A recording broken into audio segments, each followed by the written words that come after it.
ઉમરેઠ વિધાનસભા પેટા ચૂંટણીમાં જિલ્લા મુખ્ય ચૂંટણી અધિકારી પ્રવીણ ચૌધરીના માર્ગદર્શક હેઠળ તમામ 306 બૂથ પર 100% વેબકાસ્ટિંગની વ્યવસ્થા કરવામાં આવી છે, જેનું ઓડ ખાતેના કંટ્રોલ રૂમથી સતત મોનિટરિંગ કરવામાં આવી રહ્યું છે।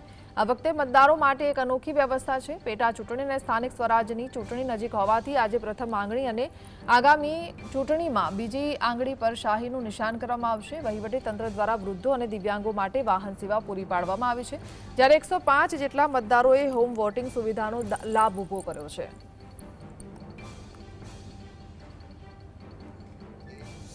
અમે માર્ગદર્શન પણ મેળવ્યું કે કેમ કે આજની તારીખે જે લેફ્ટ હેન્ડની ફોર ફિંગર એટલે કે ડાબા હાથની પ્રથમ આંગળી ઉપર આજે અવિલોપ્ય શાહી લાગવાની છે અને આના ભૂસવાના કોઈ ચાન્સીસ નથી 26 તારીખ સુધી। તો એટલા માટે રાજ્ય ચૂંટણી આયોગ તરફથી મળેલ સૂચના પ્રમાણે 26 તારીખે જ્યારે મતદાન થશે લોકલ બોડીઝના, તો ઉમરેઠ વિધાનસભા પૂરતા લોકલ બોડીઝના મતદાનમાં ડાબા હાથની મધ્યમ આંગળીની સૂચના ઇન્ડેલિબલ ઇંક લગાવવા માટેની